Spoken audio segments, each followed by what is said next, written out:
হযরত আলীর মধ্যে সৃষ্টিকর্তা অনেক গুণ দান করেছিলেন, তার মধ্যে দুটো গুণ বলছি আমি, এখান থেকে শিক্ষা নিয়ে নিন। কোন ছেলেকে জামাই করবেন? যাদের বাড়িতে কন্যা সন্তান আছে, কোন ছেলেকে জামাই করবেন? মনে রাখবেন, যাই তাই ছেলেকে জামাই করতে যাবেন না। খালি একলা বাপের একটা ছেলে দেখে ছুটবেন না, সব একলা বাপের একটা ছেলে সমান নয়। যে ছেলের মধ্যে কমসে কম দুটো গুণ পাবেন, কটা? যে ছেলের মধ্যে দুটো গুণ পাবেন ওই ছেলেকে জামাই করবেন। কোন মেয়েকে বৌমা করবেন? যাই তাই মেয়েকে বৌমা করবেন না। সাদা চামড়া থেকে খালি ছুটবেন, ফেঁসে যাবেন। সব সাদা চামড়ার মেয়ে ভালো নয়, রাগ করবেন না। কোন মেয়েকে বৌমা করবেন? কোরআনে লেখা আছে যে মেয়ের মধ্যে 6টা গুণ পাবেন। কটা? 6টা গুণ। মা বোনেরা রেগে যাবেন না কেউ, আমি টু দি পয়েন্টের উপর আজকে কিছু আলোচনা করবো আপনাদের প্রসঙ্গে। চলুন, কোন ছেলেকে জামাই করবেন? যে ছেলের মধ্যে 2টা গুণ পাবেন। কি কি? 1 নম্বর, ছেলেটি সৎ ছেলে কিনা খবর নেবেন। সৎ, কি বললাম? আচ্ছা, সৎ কাকে বলে? বক্তব্যের শুরুতেই বলেছিলাম, 2 ঠোঁটের মাঝখানে 2 রানের বীজখানে। মনে পড়ছে? বাড়ি থেকে ভাববেন। 2 নম্বর, ছেলেটি কর্মী কিনা খবর নেবেন। কর্মী ভাষাটা বোঝে? পরিশ্রম করে, কাজ করে। কি বলেন আপনারা? কর্মী। আপনারা কি বলেন? পরিশ্রমী ছেলে কিনা খবর নেবেন। বাপের হোটেলে খায় এমন ছেলেকে জামাই করতে যাবেন না, আপনার মেয়েটার জীবনটাই নষ্ট হয়ে যাবে। ছেলে ইনকাম করে কিনা খবর নেবেন। আমার এক বন্ধু কলেজের প্রফেসর, একসঙ্গেই পড়াশোনা করেছি, তোর একটি মাত্র মেয়ে, তো আমাকে বলছে, মারুফ ভাই তোমাকে আমার মেয়ের বিয়েতে আসতেই হবে, আমার মেয়ে তোমাকে বলেছে যে বিবাহ পড়াতে হবে তোমাকে। তো বললাম ঠিক আছে যাব। তো যেদিন পাকা দেখাশোনা হয়, ফাইনাল দেখাশোনা, সেদিন আমি গিয়েছি।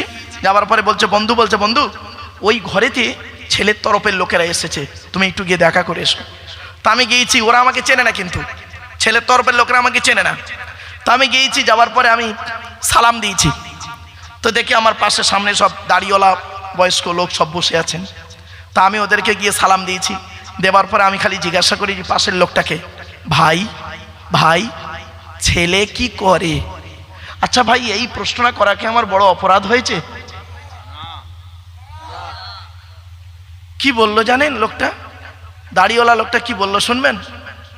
যেই বলেছি ছেলে কি করে, কিছুক্ষণ চুপ করে থেকে বলছে, ছেলের খালু হাফেজ। কি বললো? ভাই ছেলের খালু হাফেজ, তোর বাপের কি? ছেলের খালু হাফেজ, লাউ ঠালা। আমি তো অবাক, আর কোনো প্রশ্নই করলাম না। এই জন্য এইরকম ছেলেকে জামাই করবেন না, ফেঁসে যাবেন। শুনে নিন, কোটিপতির ছেলে যদি কুড়ে হয় 2 বছর পরে বাটি ধরবে। ভাষা বুঝতে পারছেন আপনারা? কোটিপতির ছেলে যদি কুড়ে হয় 2 বছর পরে বাটি ধরবে। গরিবের ছেলে যদি পরিশ্রমী হয় 2 বছর পরে বিল্ডিং বানানোর মানসিকতা তৈরি করবে। জ্ঞানীগুণী বুদ্ধিজীবী মানুষ, বাড়ি থেকে একটু ভাববেন। এবার আসছি, কোন মেয়েকে বৌমা করবেন? মা বোনেরা কেউ রেগে যাবেন না। এবার কোন মেয়েকে বৌমা করবেন? যে মেয়ের মধ্যে 6টা গুণ আছে। আজ আপনাদের বলে যাচ্ছি, এই যুবক ছেলেরা যারা এখনো বিয়ে করুনি, ভালো করে মুখস্থ করে লাভ হবে। কোন মেয়েকে বৌমা করবেন? যে মেয়ের মধ্যে 6টা গুণ পাবেন। কোরআনে আছে, মুসলিমাতিন, মুমিনাতিন, কানিতাতিন, তাইবাতিন, আবিদাতিন, সাইহাতিন, সাইয়্যিবাতিন ওয়া আবকারা। 28 নম্বর পারাবা খণ্ডে সূরার নাম সূরা তাহরিমের 5 নম্বর আয়াতে বলা হয়েছে। 1 নম্বর দেখবেন, মেয়েটি মুসলমান কিনা খবর নেবেন। 2 নম্বর হলো মেয়েটি মুমিনাতিন, বিশ্বাসী মেয়ে কিনা খবর নেবেন। 3 নম্বর হলো কানিতাতিন, আনুগত্যশীলা মেয়ে কিনা খবর নেবেন। দূর থেকে খবর নিয়ে দেখবেন মেয়েটি ওর বাপ আর মাকে ভক্তি শ্রদ্ধা করে কিনা খবর নেবেন। দূর থেকে খবর নিয়ে সঠিক তথ্য যদি পেয়ে যান মেয়েটি ওর বাপ আর মাকে ভক্তি শ্রদ্ধা করে না, খবরদার, ও যত সুন্দরী মেয়ে হোক, যত লেখাপড়া ভালো মেয়ে হোক, আর যত হাই কোয়ালিটির হাই সোসাইটির মেয়ে হোক, খবরদার ওই মেয়েকে জীবনে কোনোদিন বৌমা করবেন না। ও নিজের মাম্মাকে ভক্তি শ্রদ্ধা করে না, তোমার মাম্মার পাতে সহজে এক থালা ভাত দিতে চাইবে না। আপনারা কি বলেন? বাড়ি থেকে ভাববেন।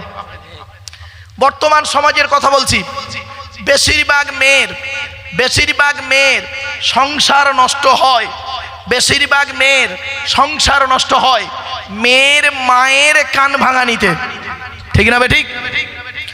যে মেয়ের মা যত বেশি চালাক, যে মেয়ের মা যত বেশি চালাক, ওই মেয়ের কপালে তত তাড়াতাড়ি তলাক।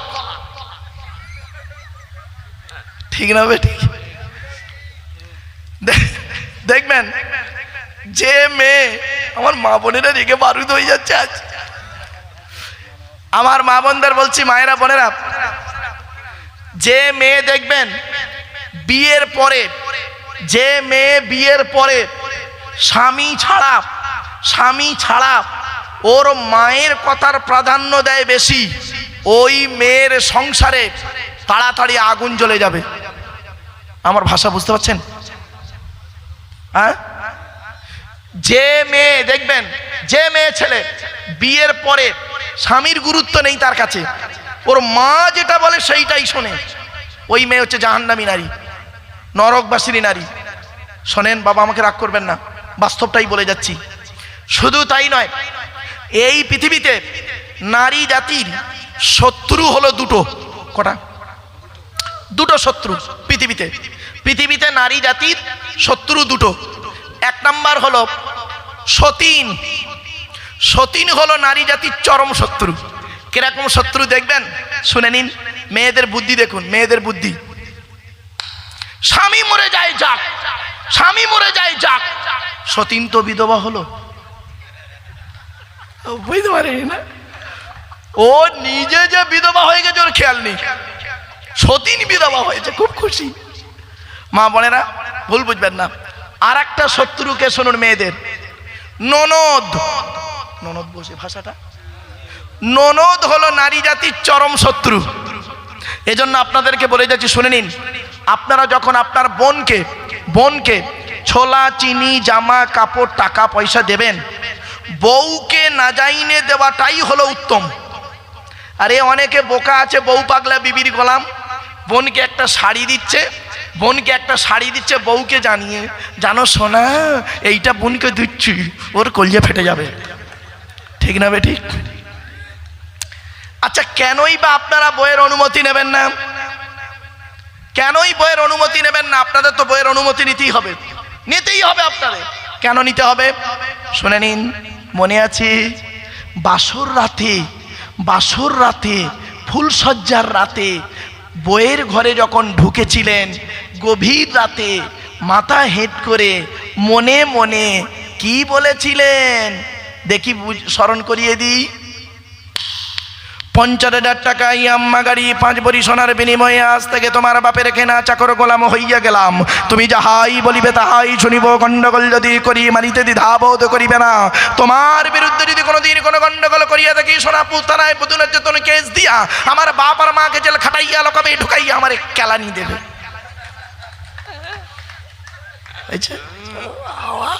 মুরব্বী কি হাসছে। কে বলেছে শ্রোতা নাকি ঘুমোয়? ও বাবা, চলো ঠিক আছে তো ঠিক আছে, চলো এবার আসছি। আল্লাহর নবী একদিন, প্লিজ অ্যাটেনশন, এই তুই বুঝতে পারছিস আমার ওয়াজ? ওই বাচ্চাটাও হাসছে। বললে হবে ও কি নরমালের বাচ্চা? সব সিজারের বাচ্চা, বহুত চালাক। আরে বাস্তব বলছি। এই দেখেন আমার হাতে অ্যান্ড্রয়েড সেট মোবাইলটা, এই বুড়ো লোকটাকে দিচ্ছি। এ কিচ্ছু জানে না, খালি ধরে চুম মেরে বসে থাকবে। আর এই মোবাইলটা ওই বাচ্চাটার হাতে দেন, 20 মিনিটের ভিতরে যদি এর ঘেটে গুষ্টির পিন্ডি না দেয়, আমার নাম লিখে বলবেন। ও কি আছে বাচ্চাদের এখন। চলুন প্লিজ অ্যাটেনশন, চলে আসুন। এবার আসছি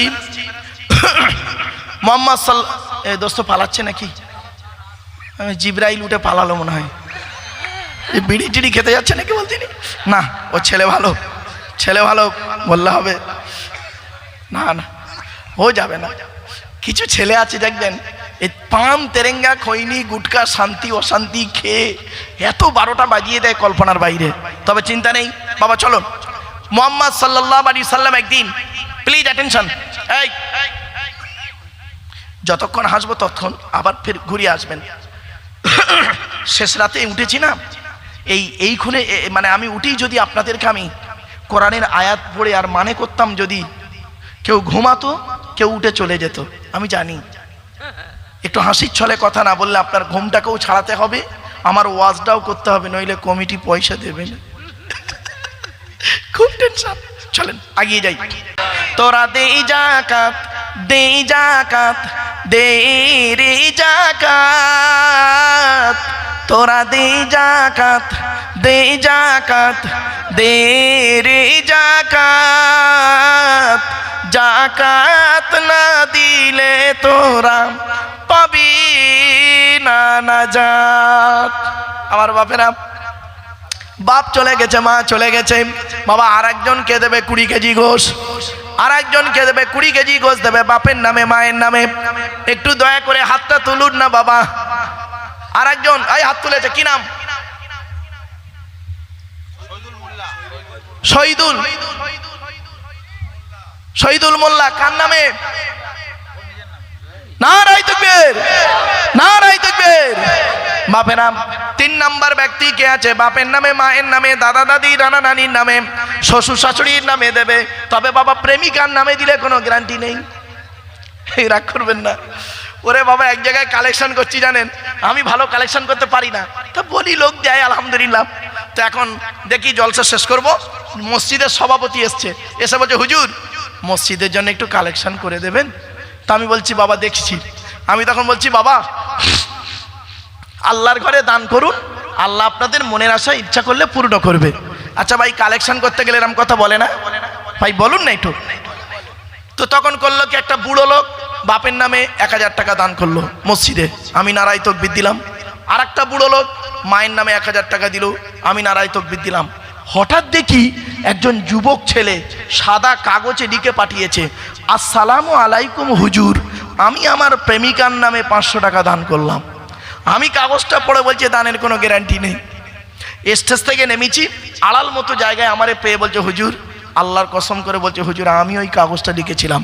বললাম কেন রে বন্ধু, তোর বাপ মা দাদা দাদি নানা নানি কেউ মরেনি, তাদের নামে না দিয়ে তুই প্রেমিকার নামে দিলি কেন? ছেলেটা কি বললো জানেন?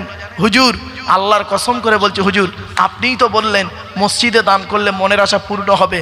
আল্লাহর কসম করে বলছে হুজুর 1 সপ্তাহ হলো ফোন তোলে না, খালি waiting waiting waiting waiting waiting. তাই ওর নামে 500 টাকা দিলাম, যাতে আল্লাহ ওর মনটা নরম করে, যাতে আমার ফোনটা তোলে। আমি বললাম দেখ ভাই কিছু মনে করিসনি, চাইনিজ মাল বেশি দিন টেকে না।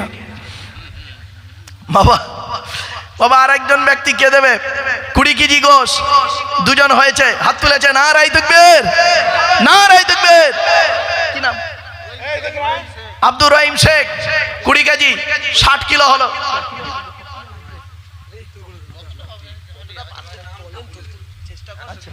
ও বাবা 60 কিলো হয়েছে। বাবা আর একজন কে দেবে বাপের নামে মায়ের নামে 20 কেজি গোশ, বাপের নামে মায়ের নামে দেবে 20 কেজি গোশ। একজন ব্যক্তিকে দেবে, খাস করে দোয়া চাইবো 4 নাম্বার ব্যক্তি আবু বকর ওমর উসমান আলী, তাওরাত জবুর ইনজিল কোরআন জিবরাইল মিকাইল ইসরাফিল আজরাইল। 4 নাম্বার ব্যক্তি কে আছে তাড়াতাড়ি দেন, এখনই দোয়া হয়ে যাবে। 20 কেজি গোশ চেয়েছি বাপেন। হ্যাঁ মা বোনেদেরকে বলছি, মায়েরা বোনেরা আপনাদের কাছে যাচ্ছে আমার ভাইয়েরা, আপনারা দয়া করে মেহেরবানি করে একটু দেন। মা বোনেরা আল্লাহ আপনাদের ভালো করবে। মা 4 নাম্বার ব্যক্তি কে আছে বাবা একটু হাতটা তুলুন না আল্লাহর রাস্তে। আগামী বছর জলসা, 1 বছর বাকি, 20 কিলো গোশ চেয়েছি। 4 নাম্বার ব্যক্তি কে আছে খাস করে দোয়া চাইবো, একটু দয়া করে মেহেরবানি করে দেন একটু, আল্লাহ আপনাদের দানকে কবুল করবেন। বাপের একটু দয়া করে মেহেরবানি করে হাতটা তুলুন। বাবা একজন দেন না, আলহামদুলিল্লাহ, নারায়ে তাকবীর, নারায়ে তাকবীর। কি নাম?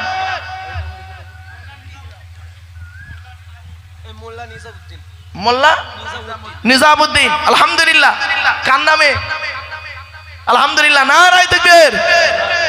বাবা 4 নাম্বার হয়ে গেছে।